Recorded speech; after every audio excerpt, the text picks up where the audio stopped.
This program is designed to provide general information with regards to the subject matters covered. This information is given with the understanding that neither the hosts, guests, sponsors, or station are engaged in rendering any specific and personal, medical, financial, legal, counseling, professional service, or any advice. You should seek the services of competent professionals before applying or trying any suggested ideas. The information contained in this podcast is intended for informational purposes only and is not a substitute for individual professional legal advice. The podcast information was carefully compiled from vetted sources and references. However, Rose Resources Outreach to Safeguard the Elderly cannot guarantee that you will not fall victim to a scam. Let's talk about scams. It's the must-listen show for anyone who wants to protect themselves and their loved ones from scams. Every Tuesday at 8 a.m. Pacific Time on K4HD Radio, Joyce Petrowski, founder of Rose, and her guests will provide valuable insights and practical tips on how to recognize and protect yourself from scams. And now, here is your host, Joyce Petrowski. Hi, everyone. Welcome back to Let's Talk About Scams. I'm Joyce Petrowski, founder and president of Rose Resources Outreach to Safeguard the Elderly. You can find more resources on our website at roseadvocacy.org. You can sign up for our newsletters. We send them via email and also in the mail. You'll find our social media links. And we still have a handful of foursomes left for our golf tournament coming up in Phoenix on Friday, April 11th. You can find that under the events tab on the website as well. So we are going to do today's show. Lynn is back with us to talk about, it's part 2 of the antivirus, malware, and EDR protections, but we're going to get into how artificial intelligence is hindering those protections. So let's welcome Lynn back. Thank you for having me on. Thank you for coming back. So artificial intelligence. Yeah, it's with any technology, it comes out for good, right? Oh yes. Scammers the thing about it is their advantage. What I was going to say is the thing about artificial intelligence is it's the new buzzword. It's in all the, if you're looking, and especially if you deal in the investment community, everybody's talking about AI, and they're talking about AI companies. They're talking about cryptocurrencies tied around AI platforms. So it's definitely come to the forefront. But like everything else, when you have something that is as powerful as AI, it can be used for good, but it also can be used for bad. Mm-hmm. And really, it's a fantastic tool for criminals, because now they can do things where they couldn't do it before with a lot less from the standpoint of input on their behalf, because it will multiply and do billions of calculations in a short period of time, where before they didn't have that capability. So what happens is that on a normal situation, you had criminals that were out there, they were sending bots out in the tens and hundreds of thousands. Mm-hmm. With AI, you can send bots in the hundreds to 100 millions of bots. So it grows exponentially because of the power of AI. Wow. Okay. So when they cast their wide net, it's even wider now. It is. The thing that's interesting is always before the criminals when they have software that they're using, they do it on the dark web. It's not been something we've seen on major platforms. Well, with AI, it's a whole different story. We're now seeing it on ChatGPT. We're seeing it on Telegram. We're seeing it on Instagram. We're seeing it on a couple of other different, you name it, a public platform where you have a social gathering, and it's now being advertised on those platforms. And so it makes it's spreading it and making more people get involved in it that maybe never would have gotten in it because they didn't know anything about it. Wow. Okay. Well, last week we talked about the antivirus, the malware, the endpoint detection and response, and how it was so critical to have this on all of your devices, including your mobile phone, because as you said last week, it's a mobile computer, right? Yes. But AI scammers are now, and hackers are using AI to hinder those protections, to try to bypass those. So tell us a little bit more about that. Well, basically, the good news, there's bad news, good news. The bad news is it's proliferating really rapidly, more rapidly than we thought it would on the internet. But the good news is that the companies that we talked about last week that are out there, that are the top companies that deal with malware, spyware, virus, all these type of things that they deal with on a day-to-day basis, they're fully aware of what AI capability is because they're using AI to keep ahead of the AI crooks. Got So, it. you know, it's a 24/7 job, and it's constantly changing. Every day it's something new. And so they got to find ways to protect and make sure that their systems are not hackable.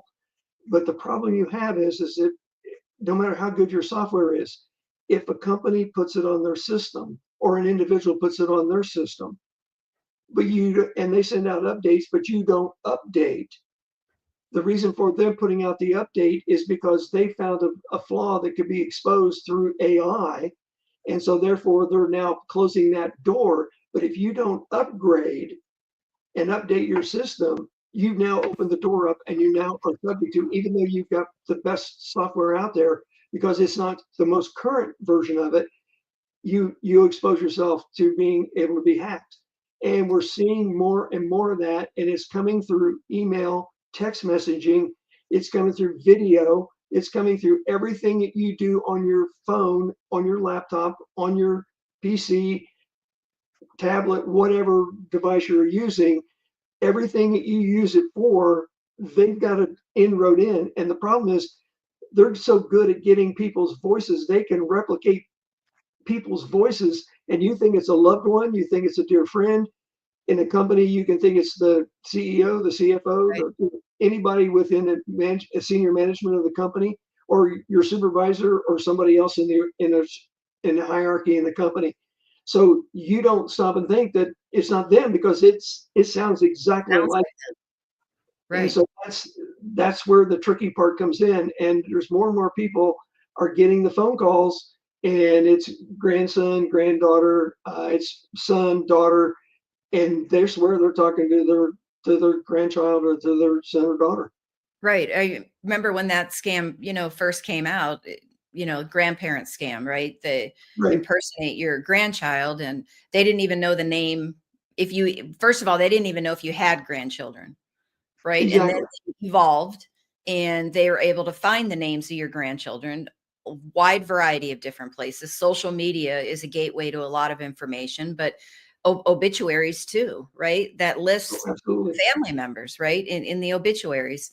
Um, so then they had the names, but then with this AI, it's easy to get voice recordings because a lot of people, their voices are out, whether mostly on social media, right? A lot of people do videos on Facebook, on Instagram, on TikTok, and all those different social media channels. But what if you use your voice for your voicemail recording? Your voicemail greeting, Well, right? absolutely. The other They thing can that get you it have to off be of that. really careful of, there's a lot of systems now that are giving you multiple authentications process to go through. You have it where you have to have a thumbprint, you have to have an eye print, you have to have voice. The problem with voice is if you use and you're using a PIN number, but you're using your voice, they can replicate your voice. Now it's not as easy to do the thumbprint, and it's not as easy to do the eye Right, when you're on your phone. But if they've got you on, say, Facebook or even on YouTube or TikTok, right.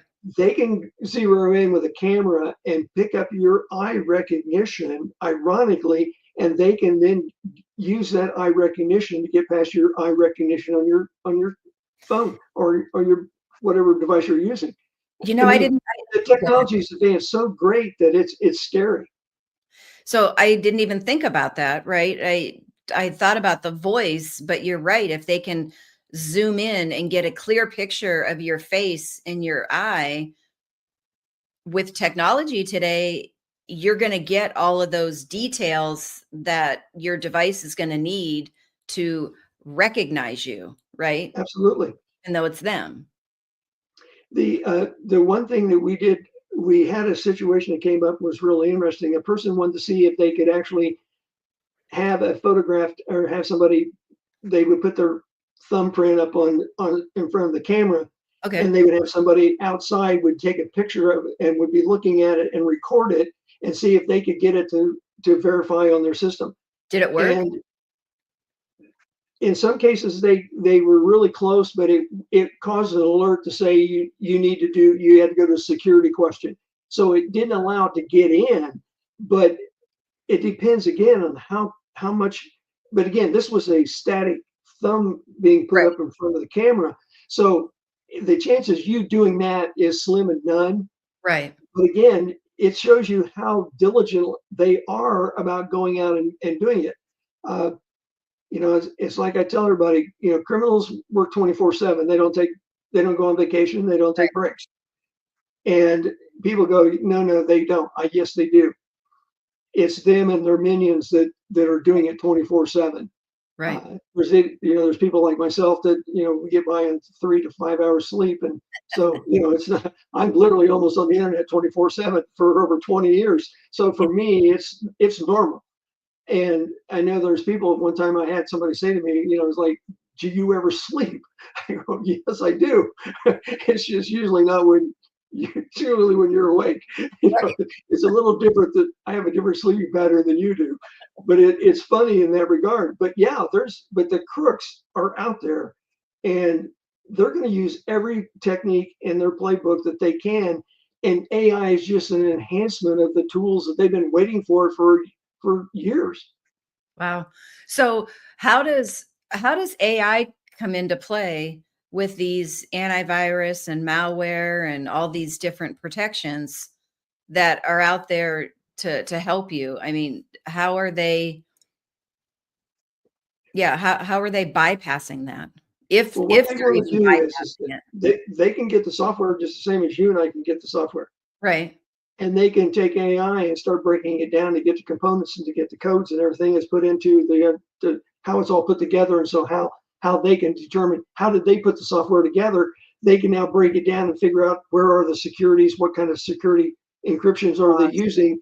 And Whole. depending on the encryption, it may Yeah. take them longer, but they can do it. What would take 10 years to do, they can do it in literally a couple hours. With AI, So, right? and so what they do is they use a double layer of encryption, so it makes it even more complicated for AI to penetrate that system. So again, they have to be 2 steps ahead of the criminal. They got to think like the criminal thinks, but be 2 steps ahead of what the criminal is going to do next. Got it. So they have to anticipate Yes, what the because the software that they came out with last year is no longer. It's already been upgraded probably 2 times. wow. So, it seems like every month, every other month, maybe once a quarter, we're getting updates on our mobile phones, right? With the software there. They want you Yes. to you can bypass doing the upgrades up to a certain point. Because sometimes I'll hit the, do it later. But then you get to a point and they're like, no, you can't do it later. It's going to be done tonight, right at midnight. Yeah. And and yes, there are some downsides when you do the upgrades on your mobile phone. Like this last time, I have an iPhone, and when I did it, I don't know, sometime in the month of March, because it's April 1st now already. Yes. Um, um, I got into my calendar, and it was all different, the way it displayed, the way you did things. And I was like, wait a minute, I don't want this new calendar. I want my old calendar back. That's the way I know how to work it. Right. But you have to look at the bigger picture and go, well, they're patching different flaws that they've found, or they're giving more security because they've started to see criminals getting in certain areas. So it is for your protection, and you just have to, the benefits far outweigh the risk, I guess you would say, is that you might have to navigate how to operate a certain program a little bit different. Well, I've told you about the bad stuff. Let me tell you one of the good things about that comes with AI, Okay. and it's AI itself. because it takes a ton of memory capability in your system. So you're not going to get a computer for $799 and it's going to be able to run AI. You're talking thousands and thousands of dollars to get a computer to do it. It Okay. takes a tremendous amount of power in order to run those computers. So you've got to find some place where they have the cheapest electric cost per kilowatt hour that you can find anywhere in the world. So you limit them where they can go and where they can be located. So it helps law enforcement know where to kind of look from a standpoint of saying, well, we know these are the countries that have low electricity rates. So let's look, we can now monitor the electrical usage and see if we got spikes in whatever area of the country that it's happening in. So we know that that's a target area we want to look at. So, Got so there's the positive side of it. And the fact is that, yeah, you can go out on the, and it's cheap out on the web right now to buy the software that somebody's using. But the problem is to run it is where you run into the expense. And most people don't have that kind of money to spend for that kind of a computer in order for it to do it. And like I said, you just can't plug it in, because if you put it in your house and you turned it on, you probably blow every fuse in your house, or your circuit breaker would go out immediately because you couldn't run any appliances. It takes that much power. Wow. So it's a energy eater, and that's why they're building these big data centers, because they got to be able to have it where they can keep them cool, because you can't do it in your home because you couldn't put enough fans in your house. You couldn't even run the fans to keep it cool. So you're not going to have somebody just go out and start one in their garage, or start it, put it in their apartment or in their house and start becoming a cyber criminal and doing AI. There is that logistics part of it, and they're not even 100% there yet. So from that standpoint, until we get an electrical grid that can actually handle massive amounts of AI, it's still in its infancy stage. So the good news is it gives everybody else a chance to be able to get ahead of the curve. So when it does come in, they're already prepared for it. Like I said, they got to stay 2 steps ahead of all the bad guys. And so that's what they're doing, and that's where their focus is. Wow. You don't even think about all of the operating costs, right? Involved, Right. the electricity itself, with having to run those types of programs. So it makes sense that that's where they would be, is in those big call centers. And, a lot of times, well, for instance, I don't know if you've seen the movie The Beekeeper. No, I didn't. So it's about this lady who lets these scammers into her computer. If I remember right, I'm not sure. It's a tech support, but I don't remember if they were trying to give her a refund on something, or if they had said she had a virus of some sort, right? And they get into her computer and they wipe out her personal bank accounts, and she's also a signer on a charity's bank account, and they wipe that out, and then it just goes down. But you got to see, that was one of the things I think that enlightened a lot of people, was that when her friend then went to find the people responsible for hurting her, it was these big call centers, right? Mm-hmm. It was going to these big office complexes, and they would have a whole floor, if not multiple floors. And there were just, in this movie in particular, there was like one ringleader that was instructing everybody and showing everybody how to scam somebody. But you had all these other people with their little, microphones and headsets on, and all these computers and all of that. And then all these big screens. And so it enlightened people that this isn't just one person sitting by themselves. This is a big call center. Oh yeah. That's out there. Yeah. And the thing is that the one thing that's really dangerous about AI, and it's important people remember this, it can do 10,000 times over what a regular computer can do. And for example, if you were getting, now the average user is not going to have this happen to them, but in my situation when I had Eagle, because of who we were, what we were doing, Right. A normal day would be 38,000 security threats. a day. Wow. That's average. I mean, that was normal. If it was something that we were heavily involved in, that would jump into the hundreds of thousands. And this is back before there was this massive ability to do bots and all the other things. So this is we saw it started increasing from 2008 to 2010 to 2012 to 2015. It just was going like this, and then 2015 it went like this.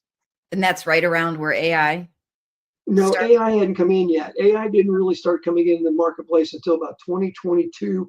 It was limited at that point. 2023 was when it was really starting to come to into its own. And in 2024 was when it really started exploding. Again, it was one of those things where it progresses in, and then all of a sudden it just goes wham, it just explodes. And so we're right on the cusp of it exploding. But until we get the ability to have the power grid in order to be able to run those type of computers in mass that it takes to run one of those computers, and it's unreal. It's that's the limiter right now of how rapidly it can grow, but the processing speed is incredible. It's What phenomenal. would take 6 months to do, it can do in a matter of hours. That's the So, difference in how much data it can go through in a minute. It's absolutely blows your mind away. so to extrapolate out, you're no longer doing Eagle, and you had No. stopped that years prior to when AI really came out. But had you still been doing Eagle right now, instead of 100,000 threats a day, you probably would have been in the tens of millions of Oh threats yeah. with Well, AI. the most we ever had security threats in one day was about 2.5 million. Wow. But that was again because of the situation that we were involved in. It was global, and the thing that but again,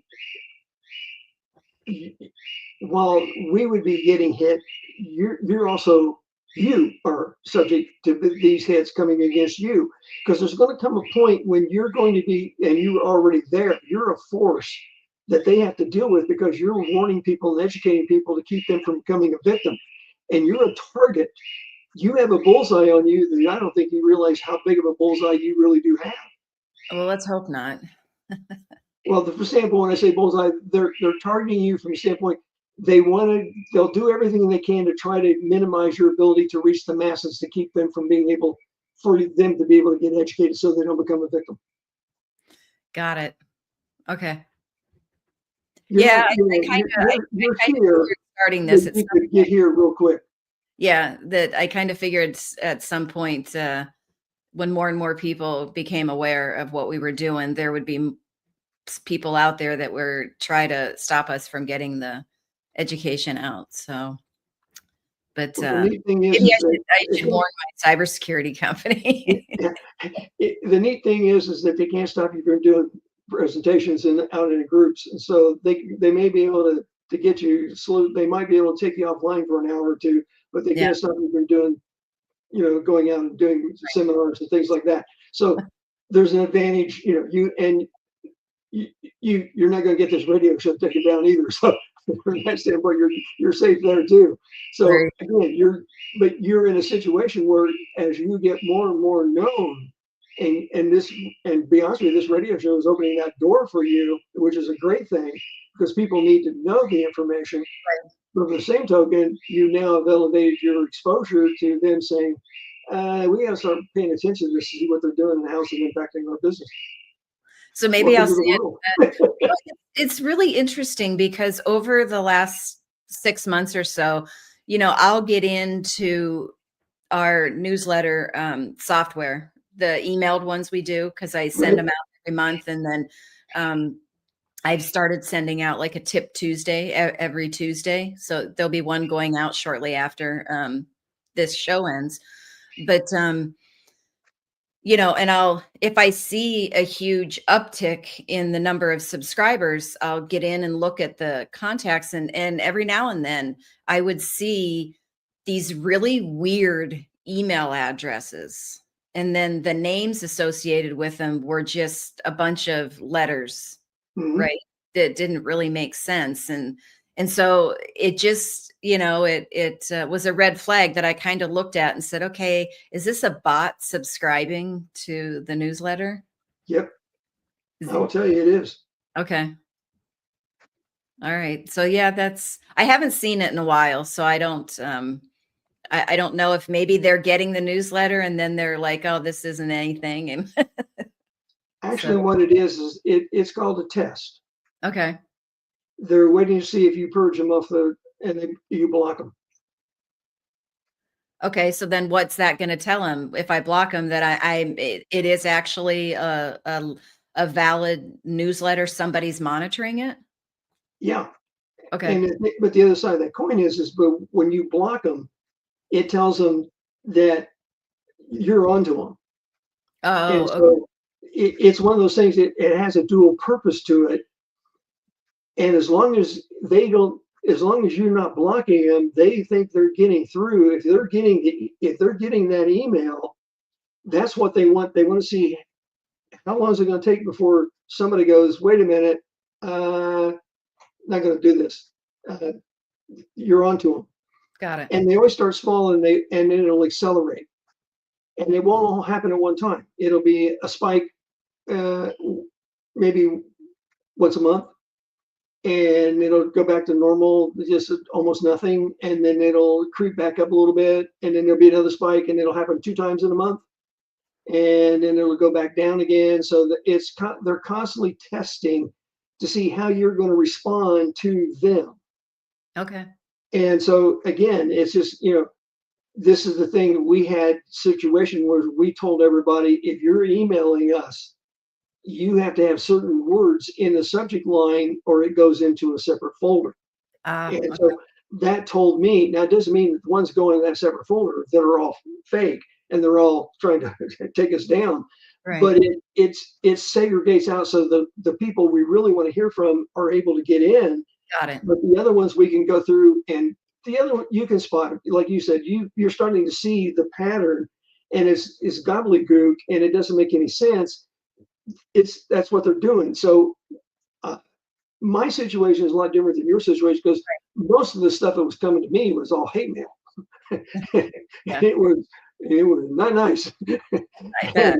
And we always knew when we helped take down a major Ponzi because the hate mail came out of the woodwork, and the thing that people didn't get was, see, with them it's personal, with me it's business, and I never took it personally because I couldn't. Right. Because it wasn't personal. It was because and to be honest with you, we valued how successful we were based on how much hate mail we got. Oh, okay. The higher the hate mail, the more successful we were. Right. That makes So sense. we knew we were having an impact because they were trying to shut us down and keep us from getting the information out.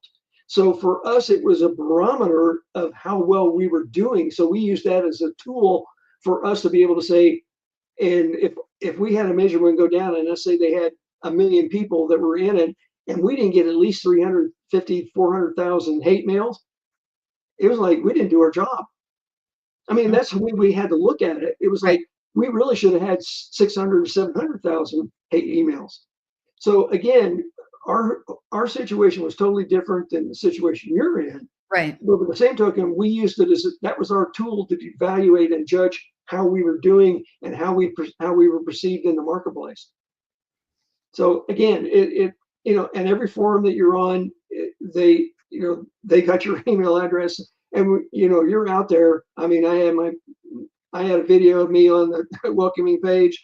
We had our address, we had our phone number. I mean, we had email address. We were hiding. And the reason why we couldn't hide was we told people, if somebody's not telling you who they really are, you don't want to trust them. You can't trust them.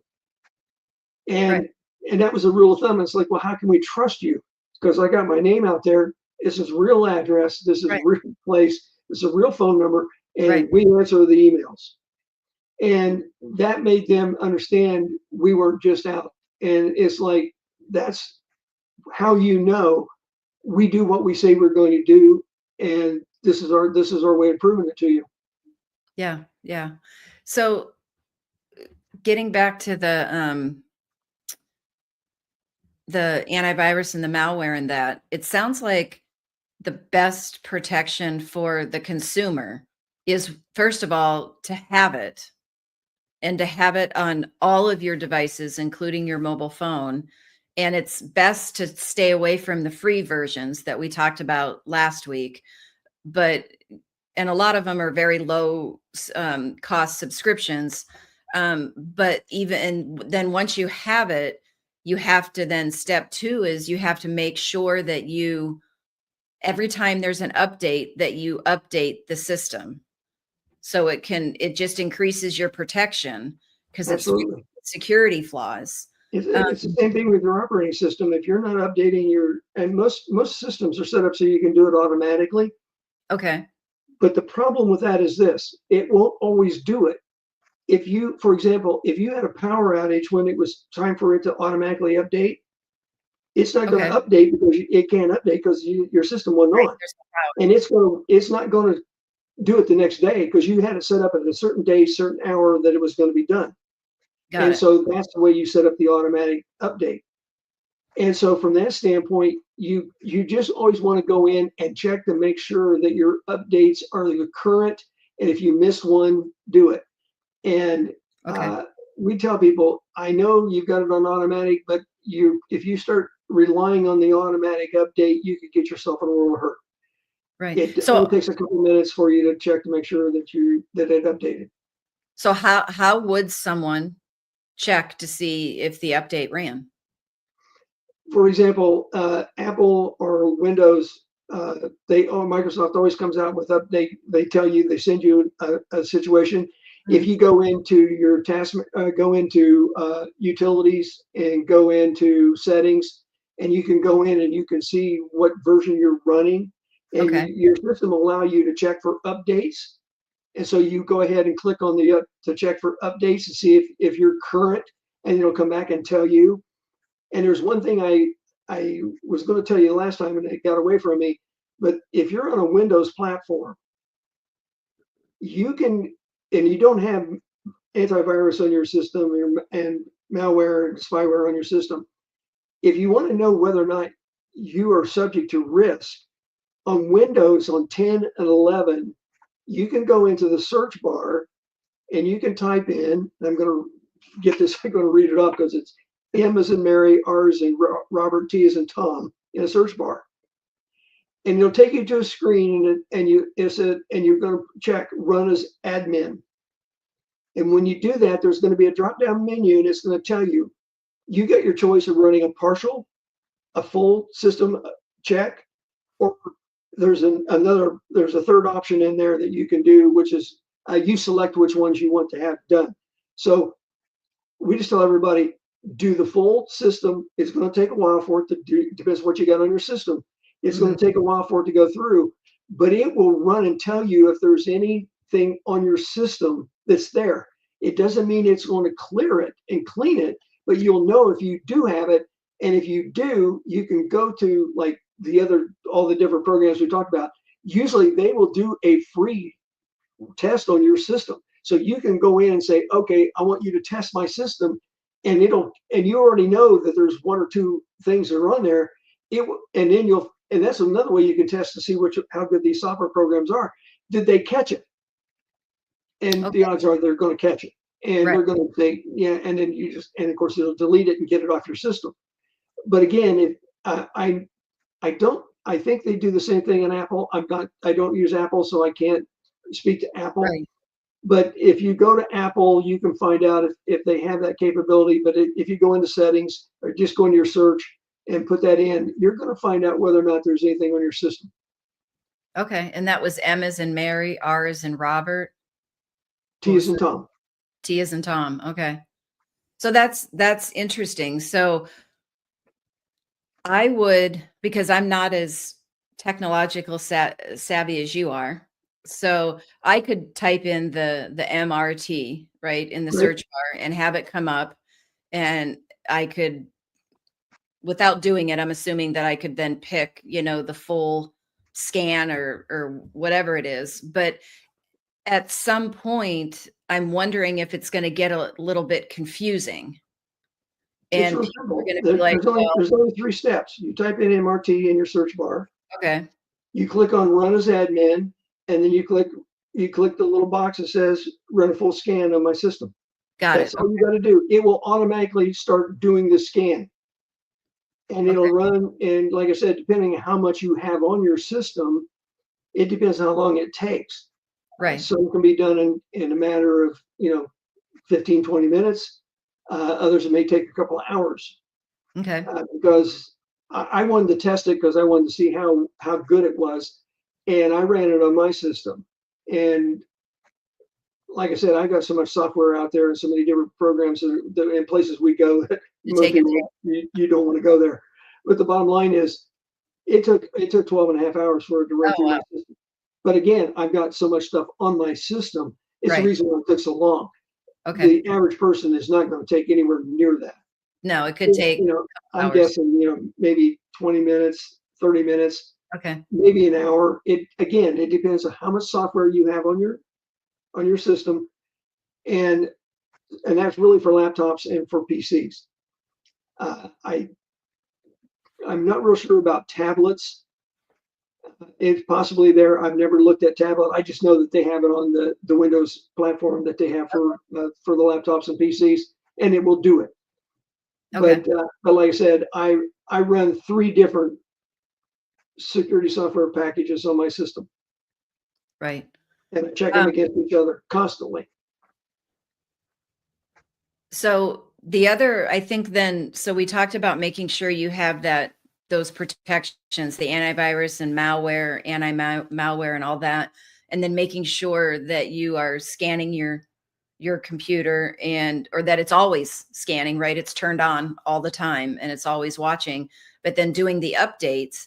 But then I think there's a third part to that as well. And the third part would be having that trusted tech support person, because, you know, everybody's technological wherewithal is different. You're going to get in the population that we serve, the older adults, you're going to get some people that have a hard time operating their flip phone, and you're going to get other people like you that know a lot about technology and how to do different things. And so I think having that trusted tech support person, that if you're not comfortable doing the steps, that you can engage with them, and then they can remote in and do these steps for you, or if they have to make a trip and be there with you in person to do it, that can help navigate all of that. Absolutely. We have a tech person, Yeah. and I wouldn't do it without him. Yeah, absolutely. Because there is so much stuff on the back end, right? That Yes. comes up. And I know with myself, I'll be like, a lot of times if I'm not sure how to do something in a certain program, I'll Google it, right? How do you do this in this program? And it'll give me the directions, and I follow the directions. And sometimes it's like, wow, that was pretty easy. It worked. Other times it's like, well, now I don't know what I'm supposed to do, because it seems like they've missed a step in these directions. And I'm afraid if I do this, I might ruin something, or I might lose files. So that tech support person that like, and trust is probably one of the number one things you should have on your plan. Even Oh, if absolutely. even if you don't have a need for it right now, you should have somebody, because that need will arise. And you know exactly what you're going to do. I'm going to call this person and have them help me navigate this. Exactly. I totally agree. But I do want to. We talked before the show started. I do want to warn everybody Uh-huh. that we got a security alert that Sam's Club was hacked, Oh, wow. and they were able to breach. It's not known the extent yet as to how much they were able to penetrate and what information they got, because it just happened. Got And it. so they're probably in the next 48, 72 hours, you're going to be hearing from, and especially if you're a customer of Sam's Club, you're going to Okay. hear from them. But you just need to be aware that start watching and monitoring everything, because if they got emails, passwords, things of that nature, bank accounts, credit card numbers, you Right. really want to be careful and start monitoring everything really closely. It's real simple to do. You can actually, what you can do is you can actually go to your credit card companies and put an alert on it Yes. and any activity, and they will call you and want to know if it's you. Yes. And That's perfect. I automatically have it. We give to I just people. automatically have it on my system. So if Yeah. I'm doing something and it's out of the ordinary, that they know it's, and especially if I'm traveling across states Right. or something, I'm someplace else, I get an alert immediately. Is this you? Right. And when they confirm it's me, and of course, if it's me, of course, I say yes. But uh, but yeah, you really want to make sure that they're aware that there's a possible security breach and you could be a victim, and you want to be set up on their alert system. Right. And I think one of the things people do, and they should do when these breaches happen and they find out about them. And so with the Sam's Club, anybody that has an account with Sam's Club online, you need to go in immediately and you need to change your login. A lot of times they say just change your password. I'm of the nature of saying change your username and your password, but um I, as I said that, I'm sitting here thinking it's pretty common to go in and change your password. Um, do companies just automatically let you change your username without having to set up a whole new account?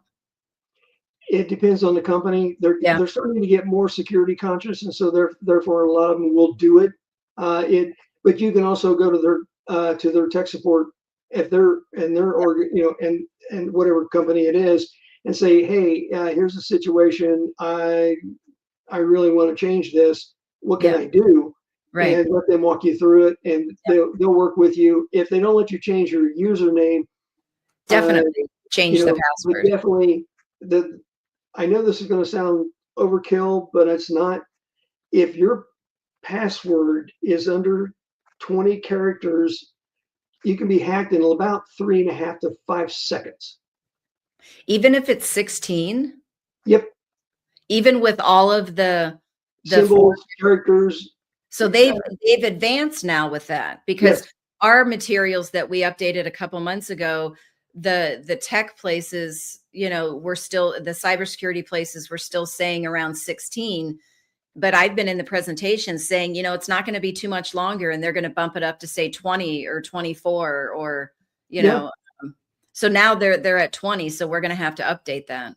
Well, I'm just saying you're smart to do it because, as we've been talking, the reason why AI, There you they go. can do in milliseconds what it would take 20 seconds for something to be done. Right. So if it And, took, and people don't realize it's an algorithm that they use in these behind the scenes that sets up these passwords. right. And it's amazing how they can key on it. The other thing, one of the reasons why I highly recommend that if somebody gets one of these software packages, that they have a VPN, that Okay. you get that part of it. Because when you go online, you want to use a VPN. And the reason being is if you go to a website or you use a search engine, whatever you're using as your web browser, you're being tracked when you go out there, and that's how you get all these emails from all these different Right. places. Where did these emails come from? Because Right. I they're never tracking signed up for you. these. They Yeah. know what websites you've been to, and they will put you on a list, and the companies pay for that list. So they're going to target you because you're in that category that you were looking at, and they know exactly what you were looking at. So Right. when you use a VPN, they can't do that Right. because you're not using a real return IP number. It's not a valid IP number. It's valid from the standpoint of the computer, but it's not valid for you Got because it. it's basically never land. Right. So like whenever I travel, no matter where I'm at, I always turn my VPN on. I always have it on. And I could be out of the country. And when I put my VPN on, I might tell it to pick, a place in the United States to show that that's my location. Right. Right. Right. So that, yes, that is, it's, so it sounds like it's gotten to the point, it's not just when you're going to be on public Wi-Fi or you're going to be on Wi-Fi that, yes, it might be password protected, but again, how many people have that password because they don't Exactly. change it very often. You really should be on the VPN anytime, you get online, because it will encrypt everything that you're sending, and then companies won't be able to track your information to then automatically sell your information. Because you could go in a lot of companies, when you log into their when you get on their website, they have that notification about the cookies, and you can go in and I always take everything off, turn everything off except for the strictly necessary. But I've often wondered what is in the strictly necessary, right? Yeah. Right. And And it goes by. I'm sure there's a 100-page document in fine print, but it's like, I'm going to need a week's nap after I read that, right? And then am I even going to understand it? So it's really Exactly. good to have the VPN on all of the time to protect you. And I think we talked about it last week. You said a lot of these antivirus, anti-malware companies, software, have a specific level that you can get into where it gives you access to a VPN, It and does. have it on your cell phone, and you should Oh, be running yes. all the time on Yeah. your Anytime you're doing online banking on a cell phone, you should be using a VPN. Now, well, understand something. Your bank is going to confirm that it's you, mhm, because it's not going to show up as you. It's because they're going to go, wait a minute, it was your username, your password, but right. the VPN is not registering, and we don't recognize this computer, or we don't recognize this device. So they're going to send you a text message if it's on your phone, or they're going to send you an email if it's on your computer, and they're going to say, is this you? Confirm it's you. And there's things you're going to have to do for that, and they'll give you a link that you go to confirm it's you. Or that So reCAPTCHA and those yeah, different things that they'll be able to tell if it's a bot or something like that. So, that's exactly. interesting. I always tell people, you really, if you're gonna do any sort of banking on your phone, please understand the risk that you're taking, and then weigh the risk benefit, to it. And then you really have to ask yourself, if I want to do banking on my phone, what information can someone get, and how can that negatively affect me? And I look at it as, they can get into my bank account. And I don't want that. I don't want,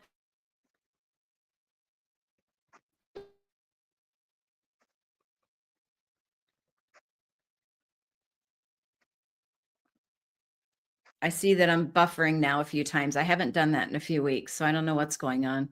But anyways, I get it. It's a convenience in this fast-paced world, but I think that we just have to stop and think before we just go to do all of these things, especially on our mobile phones.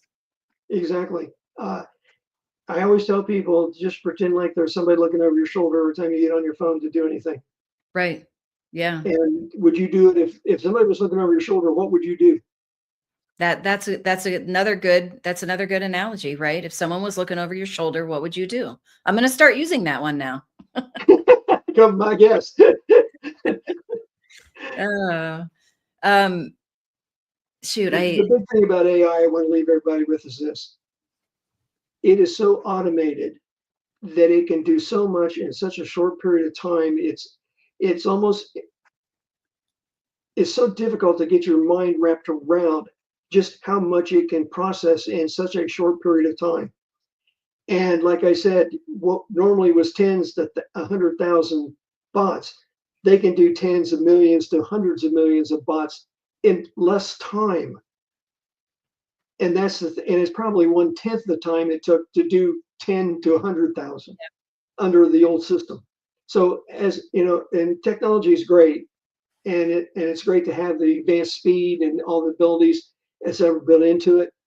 But think about this: Chat GPT is already is antiquated. It's no longer really that good. It's ancient now, wow, and it seems like it just yesterday that it started. It's already outdated. that's interesting. It's why when the Chinese came out with their program, it's so much more advanced than Chat GPT. It's like this. Wow. And Okay. so the only reason why I was never a big fan of TikTok because it was owned by China. I don't care what they say, it was owned by China. They had access to your information. The other thing that people don't realize is your cell phone they know where you are. Yep. And people don't realize that you're broadcasting where you are. It's the same thing, because again, it comes off of the system you're operating on your cell phone. It identifies where you are and what you're doing and your exact location. And that's a good thing in some ways, because if something ever happened, they would be able to pinpoint where you are and get emergency help to you. Right. But by the same token, it's also bad from the standpoint, if somebody really wanted to find you, they can find you. Right. Yeah. So another good reason for the VPN. But one thing that I wanted to mention on when we talked about the Sam's Club hack and everybody updating their passwords, if you have a Sam's Club account, I think what some people don't think to do is to take it one step further. If you have reused that password that you had on your Sam's Club account, you need to go to any other account that you've reused that password, that same password, and you need to update that. Oh, absolutely.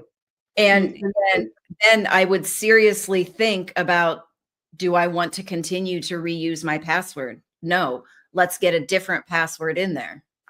Yeah, every account you have should have a different password. There should never be a duplicate anywhere.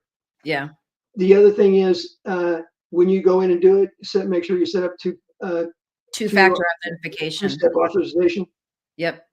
And like I said, it's getting to the place where it's just going to be the big thing is the one thing I think is going to be the hardest for them to do is going to still be the thumbprint. The eye print they can get because it can be done, but the thumbprint, because depending on your age and how much you wear on your fingers you've had, it's harder to get when you're looking, when it's actually there and it's actually scanning the scan will pick up what a camera won't pick up. Got it. Okay. All right. So I'm being told it's time again. We ran out of time again, Lynn. So, well, that's good. Thank you so much for all this information. And yeah, AI. Wow. Lots of good, but you also have to be careful, and you have to even protect yourself more because of all this artificial intelligence that's out there. So thank you for all this, for everything. And we're going to have you back soon. I appreciate it. Thank you for having me. I enjoyed every minute of it. All right. Take care. Take care. All right. Thanks, everyone, for joining me today on Let's Talk About Scams. That was a lot of information.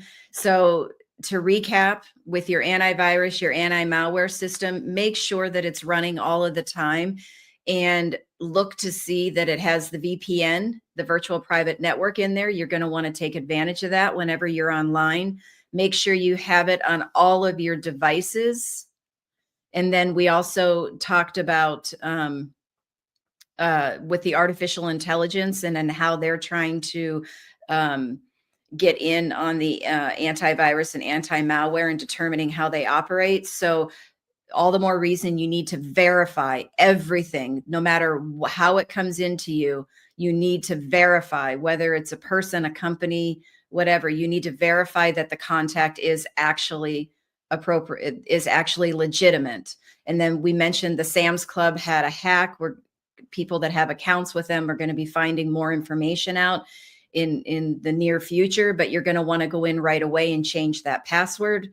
And also, if you have reused that password on any other accounts, please change those passwords and make them different passwords. And now it's not 16 characters anymore. We're up to 20, if not more. So you might want to consider getting a password manager as well to help you get those, to help you get the strong passwords. They can generate those for you as well.